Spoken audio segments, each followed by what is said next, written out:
There we go. Hello. Got it. Okay. Good evening, good afternoon, good morning, good night, wherever you are, my fellow human beings on Earth travelers, whenever you watch this video. My name is Ingrid Lorna, Blue Heron Warrior Woman, or Sacred Condor Woman. And in the studio tonight with me is Julian from Mexico. And we're going to talk about the neural nets that keep us bound in our comfortable lives. That Untangling habits. Titled the untangling habits. Yeah. The artwork. I was kind of liking that word because we've been using it, and I guess it is really an exercise what we do here of untangling, of trying to understand what's behind this and that, regarding obviously the situation that everybody is living in, the times, the untangling of the times. To me, this really is. I mean, we're not really going off into any very specific subject. We try to with every different conversation we have, but at the same time, we are contemplating the whole, and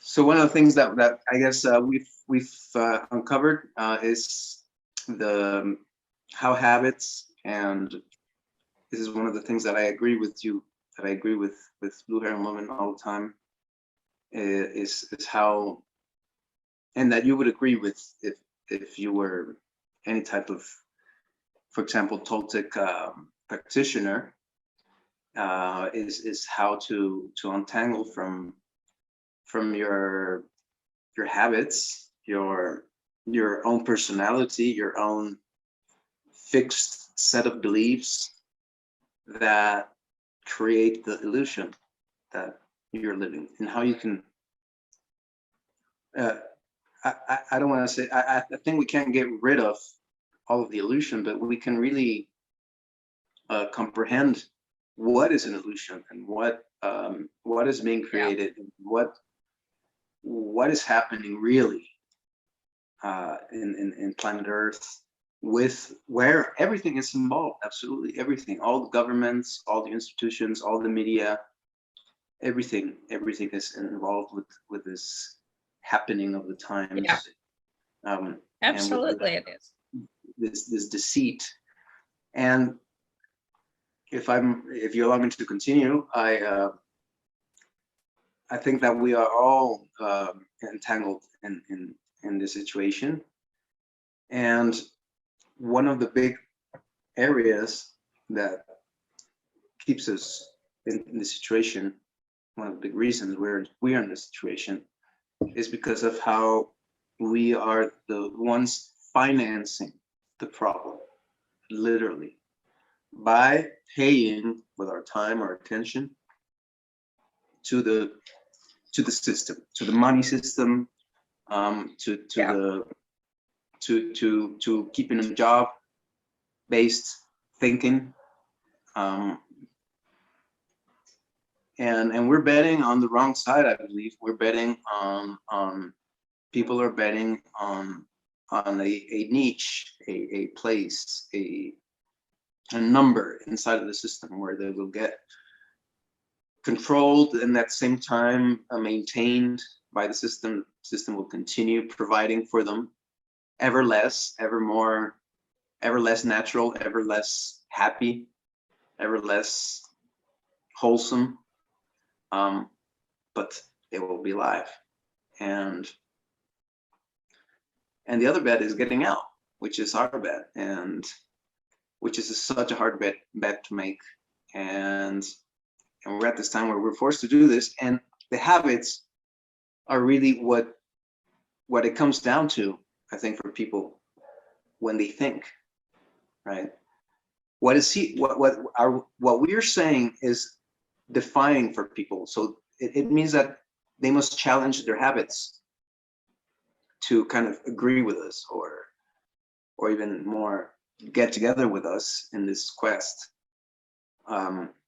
Because it implies that they need to challenge their habits, their life habits, their beliefs, and nobody wants to do that. Very few people want to do that. So how do we do that? Yeah. Well, how did we create these habits, these neural nets, these matrices that are in our bodies? So we're going to step way, way, way back in time to the early physicists who divided the world into matter and thought, and then later into matter and energy. And they said that each of these pairs were entirely separate from each other. And not only were the pairs separate from each other, all four, so matter was separate from energy, or matter was separate from thought, matter was separate from energy, nothing mixed, right? It was all separate. Yeah. So this has shaped our worldview so that we really believe that reality is predetermined and we can do little to change things through our actions or thoughts. Okay, yeah. These so early, the great divide, the great. These early physicists, Mhm. yeah. Sorry, my connection is a little delayed. Yeah, keep going, keep going. So these early physicists and mathematicians also thought that the universe is orderly, predictable, and explainable. So we're going to start with the 17th century mathematician and philosopher Rene Descartes. Descartes, if that's pronounced right. And we all know his line, "I think, therefore I am," right? Yeah. But when it came to human thought, he faced a real challenge. Because our minds possess way too many variables to fit neatly into any laws. So he couldn't unify his understanding of the physical world as a machine with that of the mind while having to account for both. So he played a little nifty mind game, a very big nifty mind game, because it has spread through the centuries. He said that the mind is not subject to laws of the objective physical world. And it's completely outside the bounds of scientific inquiry. The study of matter, he says, was the jurisdiction of science, and the mind was God's instrument, so it fell to religion. So essentially, with this little nifty mind game, he started a belief system that imposed a duality between the concepts of mind and matter that for centuries has been the dividing wall in our nature of reality, in our beliefs about the nature of reality. The second person who contributed to this belief system were the experiments of Mr. Isaac Newton, who not only solidified the concept of the universe as a machine, he also produced a set of laws stating that human beings could precisely determine, calculate, and predict the orderly ways in which the physical world would operate. So according to the classical Newtonian Cartesian belief model, all things are solid and energy is a force to move objects or change the physical state of matter. So now, thanks to these two men, we live in an established mindset of reality operating on mechanistic laws, and that we then have little influence on the outcomes, that all reality is predetermined. And so given that this belief system has been so programmed into us for centuries, is it any wonder that we struggle with the idea that our actions matter, or that our words and thoughts matter, or that free will plays a part in any of this? Is a belief that we humans are all victims not the most prominent assumption in our lives? That we're victims and we're parasites? Yeah. So fast forward 200 years to Albert Einstein. He produced his famous equation. That's a comfortable. It is. It's a very, absolutely. It's a very comfortable place to be, because I don't have to take responsibility for anything. Yeah. Right. I'll just be told what to do. They'll bring me peace. Yeah. That's the peace I And want. I'm a victim. Oh, poor me. I'm a victim. Oh, poor me. I've been victimized. Oh, poor me. You hurt me. Oh, poor me. You offended me with your words. Yeah. Very comfortable, whiny place to be. So fast forward 200 years to Albert Einstein with his famous equation E = mc squared that demonstrates that energy and matter are so fundamentally related, they're one and the same. His work showed that energy and matter are completely interchangeable. So since Einstein's time, scientists have observed that light sometimes behaves as a wave and other times as a particle. When it's a particle, it's matter, it's 3D. When it's a wave, it's energy and you can't see it. Right? Mm-hmm. It all depends on the intention of the person doing the observing, the noticing, the participating. So the atom is only in particle state when the observer is looking at it through the microscope. Otherwise, as soon as the observer turns his or her back in the laboratory, the atom goes back to its limitless, waveless dance with the universe, with with the fabric of reality. Yeah.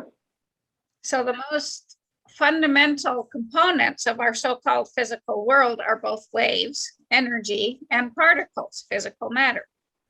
And it all depends on the intention of the person noticing. If they don't want to notice the wave state, they won't notice the wave state. That's just it. So out of this came the science of quantum physics. And before quantum physics, it was thought that the atom was relatively solid nucleus with smaller, less substantial objects either located in or around it. So atoms seem to be made of solid stuff, right? That belief system that so many people still have, is kind of like the germ theory. It's so inaccurate and incomplete that it's not even funny that we still believe it. And while I think the majority of people that listen to this would say, yeah, this isn't new, I know all this, I don't believe we've integrated this. Right. Or anything. Into our any real knowledge, any real understanding. And that by integrating it, if we integrate it, we have to dissolve the Newtonian Cartesian machine model to allow the influx of the new. So we can just say it's just skin deep. If it's even skin deep, saying, yeah, I know that. Right. So the new is that atoms are mostly empty space. Their energy, when they're not being looked at through the microscope, they're in the limitless waveform dance with the universe. And as soon as you try to look at them through the microscope, there it is for you to look at in particle form in 3D matter. So all matter originates and exists only by virtue of a force that brings the particles of an atom together into vibration and pulls this minute solar system of the atom together. Okay. But then how do we take that to the habits? Well, we're getting there. So everything in our lives is not solid matter, rather it's fields of energy, frequency, patterns of information waving in relationship to each other. So all matter is no thing more than it is something. And it's no more something than it is no thing. So when quantum physicists started measuring the solar system of the atom, they found that the electrons as particles behaved in unpredictable, unusual ways. When they interacted with the nucleus of the atom and moved towards its center, they gained and lost energy. They had appeared and disappeared, just like Venus and Mercury do. I mean, Mercury just disappeared. He didn't go dark, but he pretty much disappeared because he was moving towards the sun, away from us, towards the sun. It's the same thing electrons do with around the nucleus of an atom. Can you get the ducks? Thank you. And then the electrons also show up all over the place without regard to the boundaries of space and time. So then again, the observer effect. The person observing or measuring the particles, the unruly electrons are affected. These unruly electrons that just bounce around all over the place wherever they want to go are brought out of being unruly and wild when the observer looks at them. So the reality is, a particle can't manifest in reality until we observe it, until we pay it attention and interest. It's called the collapse of the waveform. So every time we blink our eyes, our whole world disappears back into the waveform. And when we open our eyes, if we expect it to show up the same, it will. And that's where we're getting to the habits.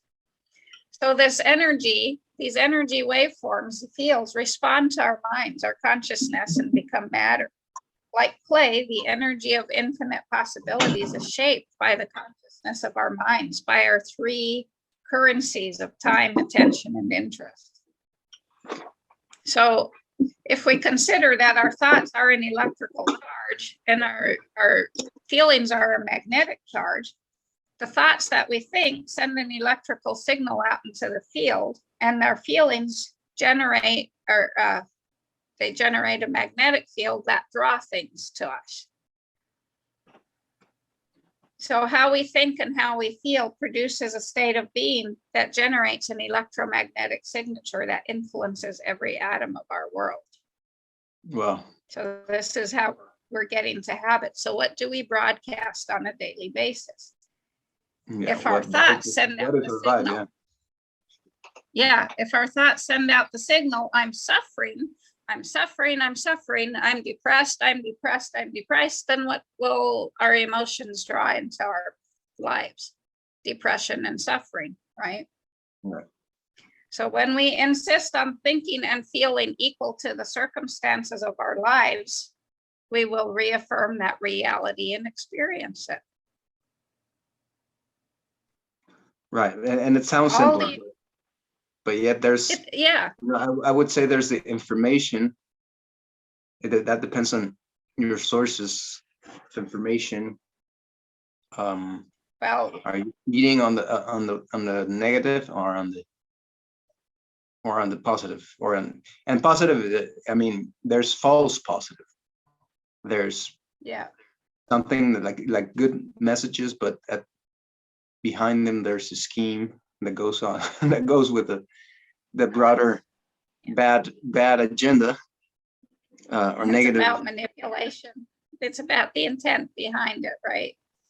Yeah. So you have to search and seek out for the information and for the contact, and big part of the information is from experience with nature, direct experience with nature. It's not just what channel, what book you read. It's are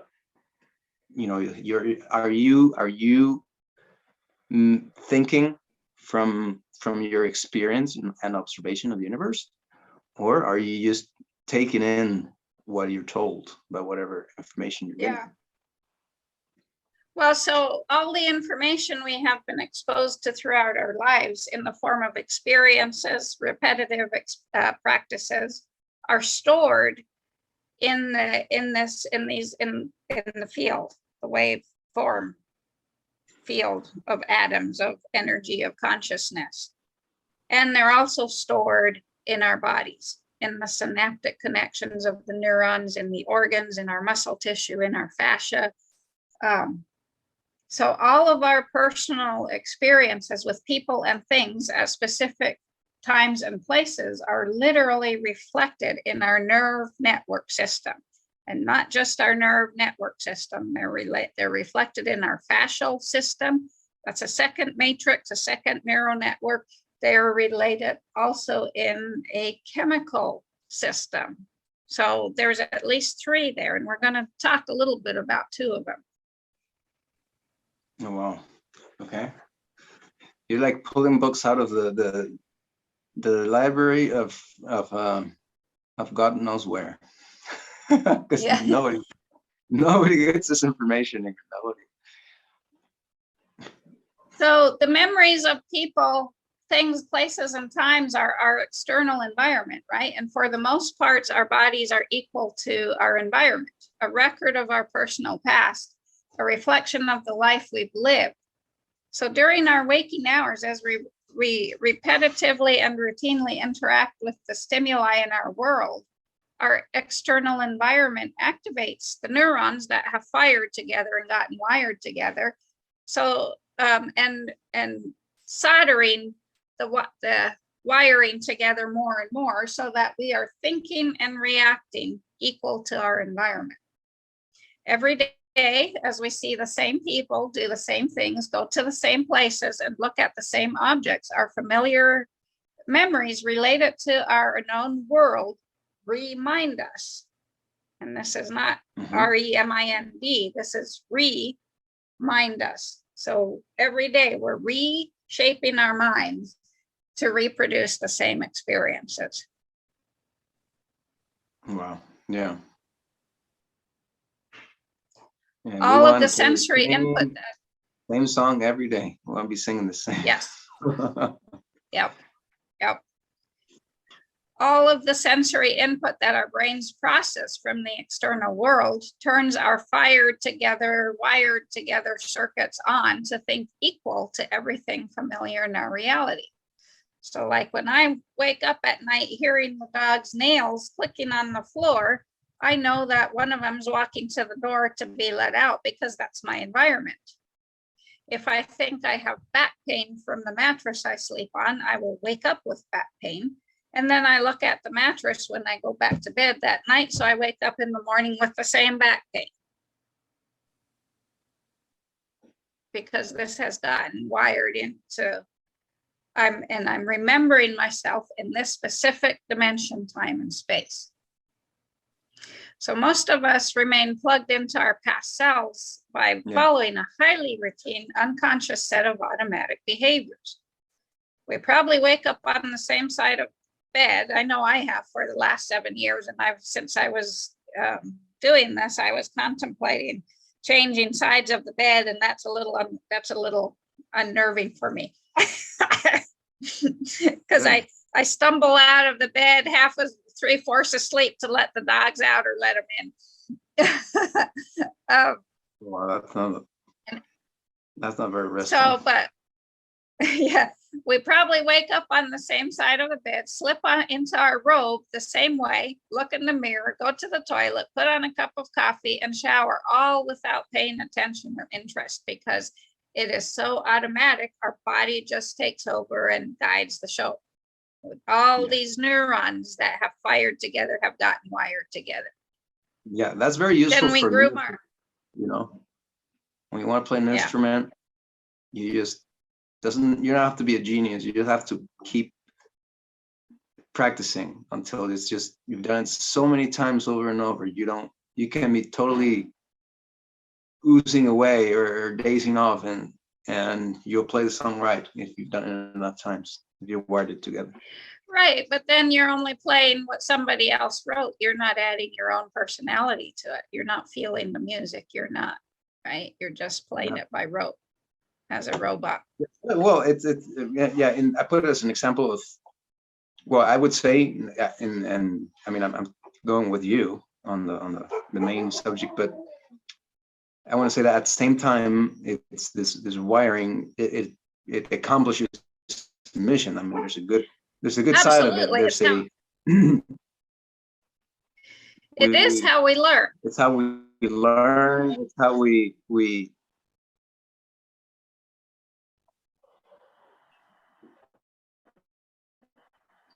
I kind of got lost on that transmission.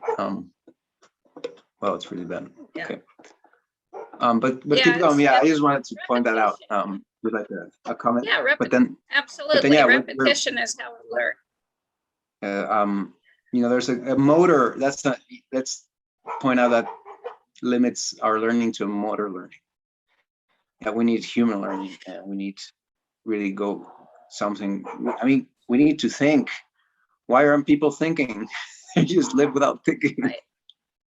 Well, because we've wired our neurons to do this for us, so we don't have to. So, after we've stumbled to the bathroom, looked in the mirror, put on the pot of coffee, do everything, looked at our phone first to check the news or whatever, all without paying attention or interest. And we groom ourselves to look like everyone expects us to look. And if you're in the military, you specifically do that.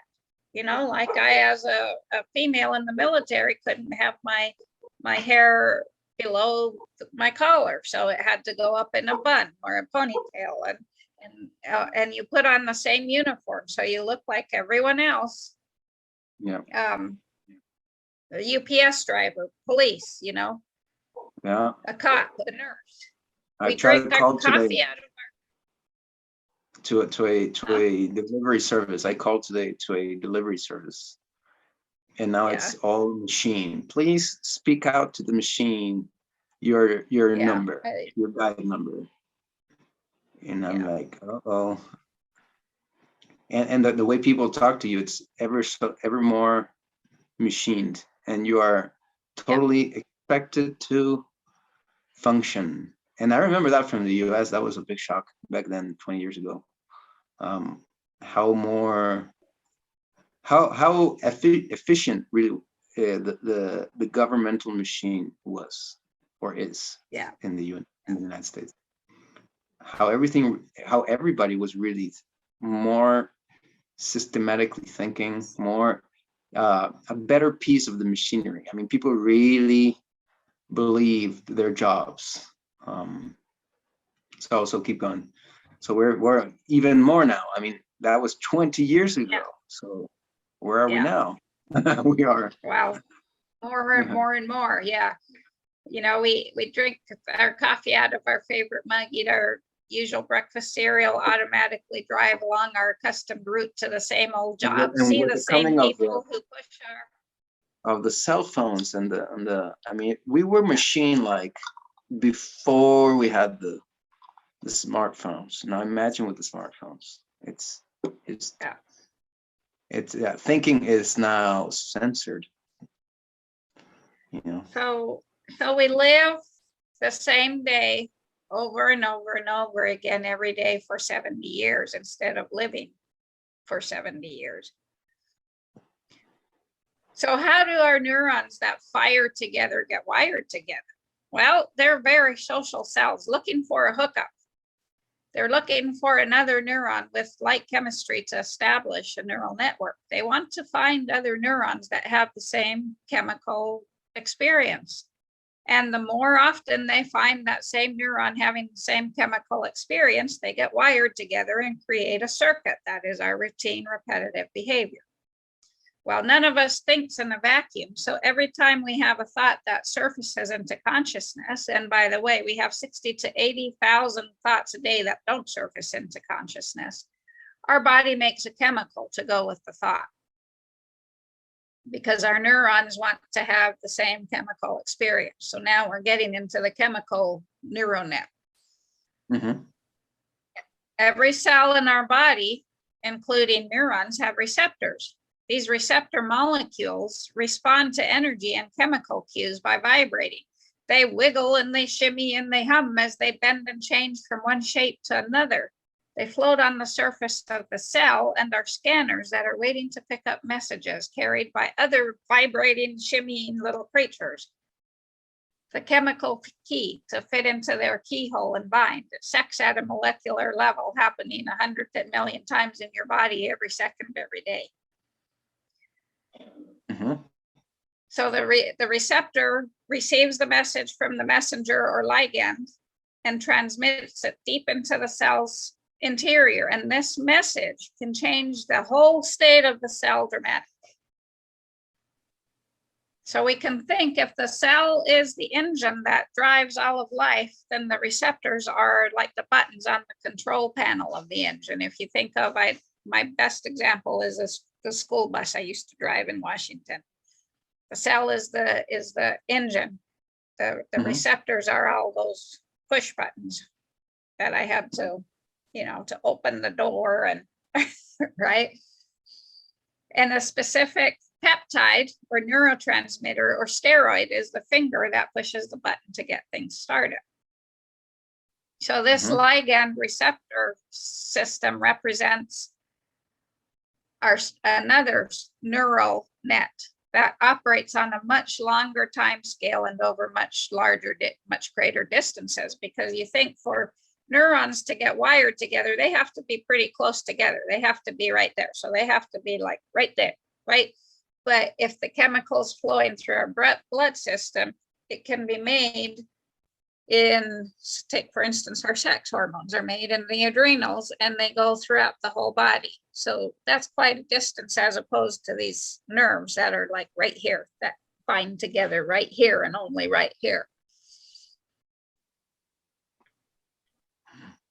The musical hum of the receptors as they bind to their many ligands creates an integration of the structure and function that allows our whole organism to run smoothly, intelligently, and in a state of utopia. So these peptides, these neurotransmitters, these steroids, they all have their own stories. And back in 1997, there were 88 stories in the naked system called the human body. Now think about this. I want to stop here for a minute. In 1997, they had discovered 88. 9,000 years ago, the ancient Koreans knew of 81 already.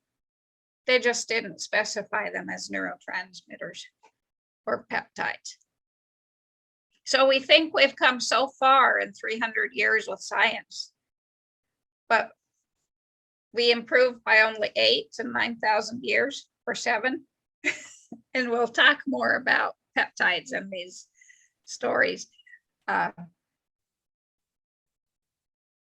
So although these peptide structures are deceptively simple, the responses they elicit can be maddeningly complex. So they are informational substances, the chemicals that the very social neuron is looking for to cause the firing and wiring together in the chemical experience with another neuron. Darwin, in his book, The Expression of Emotions in Man and Animals, explains how people everywhere have common emotional facial expressions, some of which are also shared by animals. So for example, a wolf or a dog bearing its fangs uses the same facial or the same musculature as a human being when they're angry or threatened. We speak the words, the hair on the back of my neck stood up metaphorically, but we see this happening in reality in the animals, the dogs, the cats, the goats, the pigs even. The hair on the back of their neck stands up all the way down the back of their body. So you know that happens in us. It's the same thing. It's this chemical reaction that wires, that causes the firing of neurons then and the flood of chemical messenger, the ligands. So we humans have 8 primary emotions: sadness, anticipation, disgust, joy, anger, acceptance, fear, and surprise. And these create a chemical in the body, a peptide that binds to a receptor. So if we continue making the depression molecule every day, we'll continue experiencing depression. If we make a happiness molecule, if we tell ourselves we're happy, and words start the cascade. Yeah. It doesn't take anything but a word. I'm happy can start the whole cascade to change, to release the serotonin so you feel happy instead of depressed. Yeah. And this is how we create our habits. Yeah. So some studies they've done is that they've learned that a rat that learns a maze or receives a shock while under the influence of a drug, which is our neuropeptides, our neurotransmitters, our steroid hormones, our sex hormones, right? will remember how to solve the maze and avoid the shock most efficiently when they're given the same drug again. Mm-hmm. So when we consider that our emotions are the chemical ligands of that are the drugs, we can better understand this phenomenon as dissociated states of learning or state-dependent recall. So that's what I was just saying. If we continue making the same chemical every day, and our body will do this spontaneously if we insist that we're in a state of depression, or if we're in a state of happiness, our body will make the serotonin to keep us in the state of happiness. Yeah. But our neurons want the same chemical experience. So if one neuron is experiencing depression, everyone else wants to experience depression. They're social creatures looking for a hookup. And once they get hooked up, they want to stay hooked up with the same chemical experience. Okay.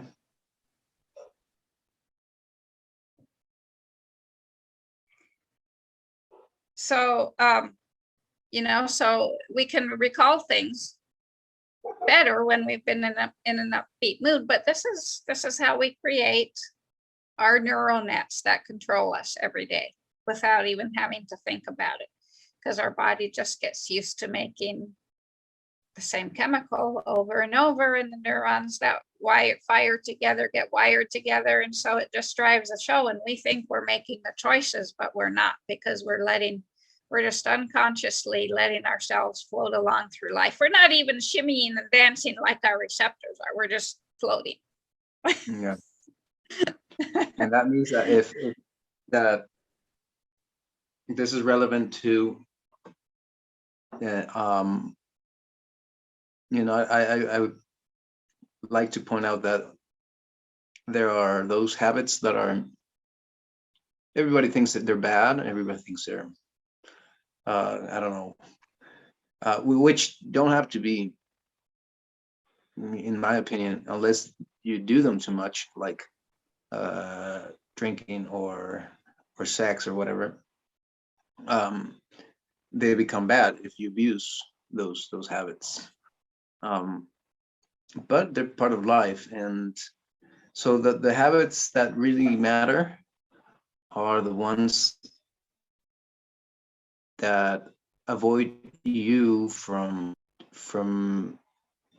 obtaining a tangible liberation from Right. a system, a reality, which is, I guess part of this habit of being in it and firing the same way is linked to the information, to the belief that this is all there is, that we're never going to change, that we're powerless to change, that this is how things are, this is just the time we're living in. Well, again, that's the Newtonian Cartesian model, right? Yeah. We're that all that information that programs us to be. So here my suggestion as a Toltec practitioner is to pay attention, to grow your intention, and to pay attention to what you pay attention to, and try to hack your habits, try to change, do new things. Yeah, don't take the same route to work every day. It's as simple as that. Change the sides of your bed, which I should do after 7 years on the same side of the bed. Yeah. I've been thinking about that.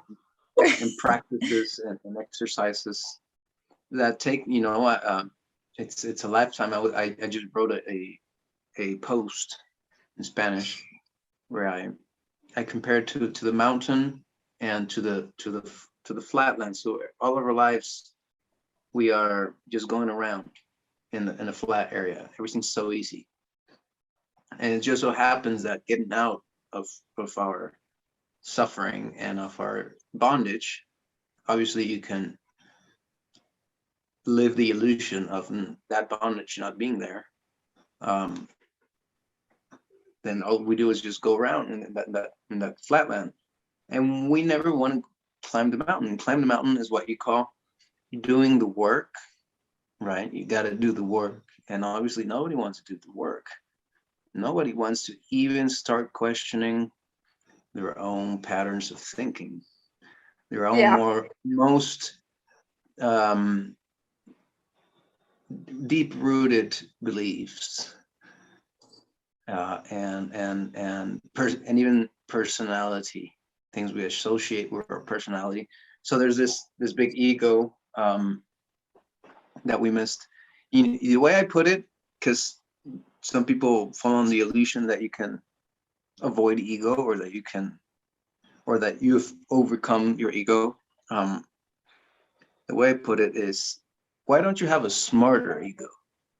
Why don't you really, like, if you're like, think critically about, are you really, doing all that good and all that powerful and all that? Because people go around, even in this depression state, and even in this system, they go around thinking they're actually good, that they're very good at it, that they are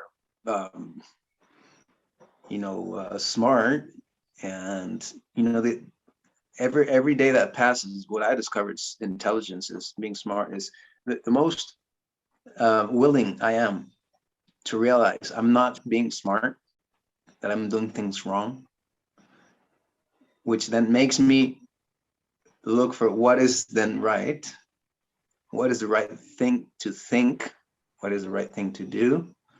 The more I question myself, I question my beliefs, my thinking, my patterns, the more I discover ways that I can actually be a lot smarter. I can actually do this a lot better. I can actually just be so much more efficient and productive and good at this, right? And right. So that's why I say it's the other side would be of the ego the destruction of the ego would be, hey, wait, don't destroy your ego. Why don't you actually care for your ego, care for yourself, and think, am I really good? Maybe I can be better. The ego is something that gets created by the addictive patriarchal system.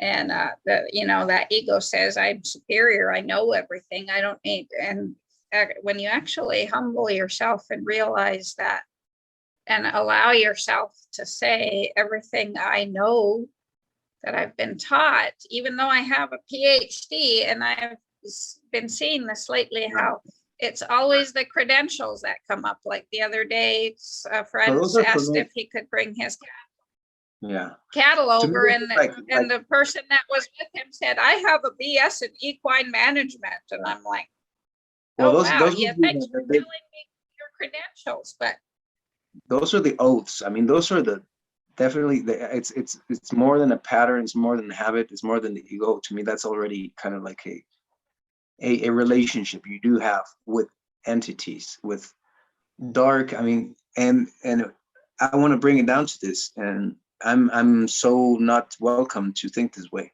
which is all these institutions are fundamentally evil. So if you're relating yourself with them, if you are working for them, if you're believing in them, right? Then it's like a big demon. I see it like a demon, Well, it is. Dr. Vialda tells the story. I know I told you before this story of that Tibetan monk that he and his wife had lunch with before going on a trek in the Himalayas, and he asked the Tibetan monk there to say grace, to say a blessing on the food, and the Tibetan monk says something about the hungry ghosts and the demons, and Dr. Vialda is like, well, why would you invite the hungry ghosts and the demons in, and where are the hungry ghosts? And the monk points over. It was like an all-you-can-eat bar, points over to where the pork is, and Dr. Viola is, oh, okay, well, he doesn't believe in eating pork. Well, and then he's like, well, what about the demons? Oh, points over in the direction of the sugar. So if we demonize something, which you think about it, so take, for instance, alcohol has been horrifically demonized. By itself, it's a neutral substance. But as soon as you demonize it, then when I take a drink, all I'm thinking is of the demons. Oh God, this is bad for my liver. Oh God, this is bad for my liver. I'm going to get cirrhosis. Now I've invited the demons in. You stop demonizing something. But then I'm demonizing the system. I mean, obviously, if I was the system is a dead hologram. Why demonize something that's dead? It's a dead hologram that's dissolving, and evil is just there is like evil. this. Well, because we've all demonized it. I mean, just listen. Just look at Bill Gates for 5 minutes. I mean, it doesn't get any creepier than that. Right, because he's not truly living. Evil is live spelled backwards. So to what he says and what you think. It's like, because yes, he's been. How can evil be so big? So when we create these demons that cluster around every bottle of alcohol, every bottle of wine, every bottle of beer, and now ayahuasca and all these psychoactive natural drugs are latest big thing. So now they've got all these demons hanging around them too, right? So now because they've been demonized, and then they've been here, have it for entertainment to keep yourself numbed out, but it's bad for you. It's creating this dichotomy that, yes, invites these demons in. So you're taking in all these demons. So just and that goes for demonizing pharmaceuticals, and that goes for industrialized substances that are declaredly demonized. I mean, we can't sanctify that, you know. I mean, we don't want to be taking that. That is, to me, something that.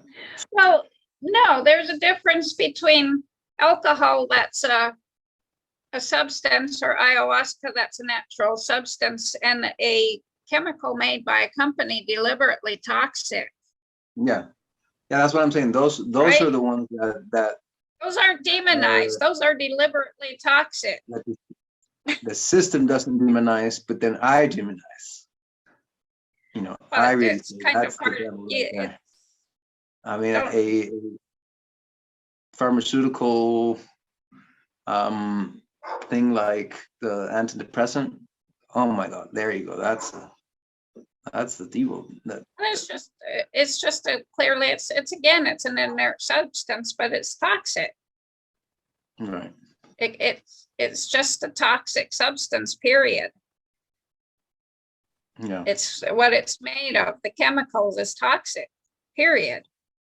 They're, you know, but then if you want to demonize it, then you add the addition of the hungry demons then that hang around. And these demons, these quantum particle beings, get really sticky and really big, and they get hard to shake. Yeah. I know, I've had a few of them around here. Yeah, and Toltec teaching was all about how to avoid, because they can come anywhere and everywhere. The demons and the implants, and it's a whole art of dedicating your life to the freeing of that domestication, which you so clearly point out. Which is being domesticated, being farmed by these demons. That's, you know, I can't avoid seeing that. You know, demons that farm us and that are constantly trying to get in my mind and getting in, and obviously I proactively work to not listen to them, to not let them take me over. Yeah, and we're in a time when everybody needs to begin this proactive work, and doing the work and climb the mountain, like you're doing, and that will take us to the habits, directly to how it's the key of your attention, the key of your untangling from. And what emotions are you creating in yourself every day, right? What are you teaching your body to make? Are you teaching your body to make love or hate or fear or anger, or consistently? I mean, fear and anger are natural. We can't ever be rid of them. That's silly to think we can be. The bottom line is to not deny it, because if you deny it, then it becomes a demon that takes over, and it's feel your anger, and because these chemicals that our body makes in response to the emotions, they want to be metabolized, they want to pass, they want to go. If we don't acknowledge, then it becomes stuck in our body somewhere. And this is also what helps produce the habits. It also produces disease. It produces all kinds of things. Mm-hmm. So as soon as if we can acknowledge our habits of anger, our habits of that are creating these chemicals of wiring them, the neurons together, then the body can start metabolizing them, and we can start making other chemicals, and they can wash on out. And one of the biggest habits, biggest and baddest, I want to point out, because we're kind of coming to the end of the hour, because we could go on and speak about so many habits and so many things, but one of the bad ones I want people to have in their memory is the habit of comfort and of shelf-like services, shelf-like solutions, shelf-like practices, shelf-life lifestyles, where the clever system has hacked into this niche, this unexistent niche in nature, where it can sell you a solution to something that is part of the problem of life. It's part of life, right? Oh, I gotta do this. I have this gathering, but I gotta eat. Oh my God, I didn't plan well enough, and now I have to solve this. I'll go hungry to the gathering. Oh wait, the system has fast food. The system has the store. It has the restaurant. It has all these solutions. I'm just giving examples. I mean, it touches everything. Solutions that. Well, and even shelf system is belief system, right? So it's like, okay, I'm a follower of Dr. Violdo. I buy everything he says. Means I take the cereal box of Dr. Violdo off the shelf. Yeah, we're brand. We're brand loyal. We like to be brand. We're brand oriented. We're brand thinking. We have a brand like thinking. Oh, whatever comes from this source is completely good. Be it information, and one of those players would be the academies. That's what everybody's going to say. Oh, you guys are crazy. Oh, you guys are fools. But they got to do the research, really, and we got to say the academies, the universities, they're all part of that. They're all part of of that brand. This is the truth, and this is what must be taught, and this is what must be delivered. Don't think for yourself. Please just program yourself into these instructions and follow them, but don't question anything. Yeah. Well, and that's how, that's how we develop these neural nets that bind us, and these neural nets are very much in our bodies. And But it's a bad habit. broadcast. It's a bad habit of, and I love how you point it out all the time, of having, for example, somebody that should be guiding us in the wrong place, like this great Braden, where he's constantly calling out to his credentials, and to this logic of the credentials, this brand-like thinking credentials are the sign of what makes this true, when in fact he is not taking into account a whole broader, more holistic approach to things and view, and he's driving, like you say, people into even more of a consumeristic, dependent kind of life. Yeah, by making it more comfortable with spirituality.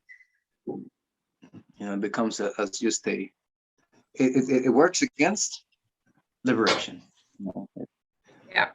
Well, it keeps us stuck.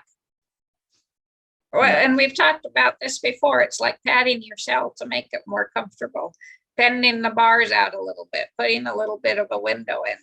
Oh, there, it's all better. I've been a yoga practitioner for 15 years, but I still have lupus, or I have heart disease, and I go to the hospital. About yoga itself, yoga teachers, I mean, isn't that the most anti-yoga philosophy thing you can have?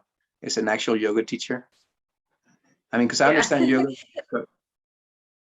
of something that you integrate into your daily life, like the positions and the body consciousness that you want to have. You want to be playing, you want to be practicing throughout your life, but that we don't, because we're in a computer, we're on the phone, we're in the bus, we're in driving, we're always kind of unavailable for different poses. And so you have to pay for a yoga teacher to and if you're a yoga instructor that still believes in disease, it's and if you're a yoga teacher, you got to go for the money. I mean, to me, it's like just totally, it's contrary to the core feeling, the core philosophy. So here's an example of creating, being bigger than your body or reality. So my dad was diagnosed with colon cancer that had already ruptured his colon, right? So he should have been dead within 30 days of that. But he was already experiencing dementia, and being all about natural remedies, they didn't want chemotherapy and the standard treatment. So instead of dying in 30 days or 45 days, he lived for almost a year after that diagnosis, because nobody was asking him every day, how's your cancer? So he just went away. Classic example of the neurons that were creating the chemical. So if we go to a doctor because that was a blessing. Something's wrong.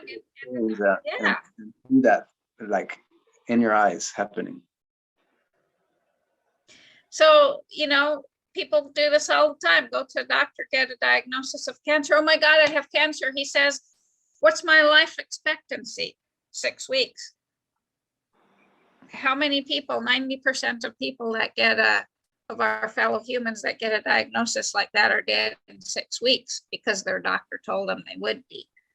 So they just created this chemical in their body that said, bam, you're dead in 6 weeks. Okay. Because I have cancer. But then that reminds us of how creepy the doctors are and the system is, how profoundly evil. It's the whole addictive system. It's just the whole addictive system, they right? know that. I mean, they know that's not just they know it. They're trying to expand that product, which is death, which they so. Well, that's why it's called practicing medicine, right? That's why it's called practicing medicine. You don't get experience if you don't practice it. Yeah, delivering death because there's not enough of it. But so if you don't believe it, my dad didn't believe every day. He was told every day he had cancer, so he didn't make it just progressed on its own because he wasn't willing to do any healing. He didn't have the capacity to do any healing work. His belief system, right? Yeah. Well, I hope that And anybody his- listening to this, it won't have to learn that from their own experience, and that are Yeah. and can be capable of listening. That's one of the skills I see very scarce of somebody actually able to listen to something like this and start thinking, change something, and do something, and not just keep the habit going, keep the status quo running unchallenged. So well, that's I decided So I the other think we morning. are on the hour. Yeah, we are. Continue. I'm not going to change the side of my bed right now that I sleep on because whatever, but I'm going to do what I can to when I first get out of bed so I don't do the exact same routine, right? So I might make the effort to walk to this door, walk to that door, just to change, because that helps expand the neural net in our brains, in our body, everywhere, in the chemical neural net and the fascial neural net, everything. And that's just it, is that's how you start, is by making little changes like that. So on that note, let's end the live stream.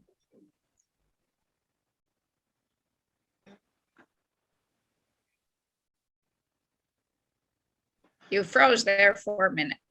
Yeah, it's really going. So I'm stopping the live stream. It's losing it.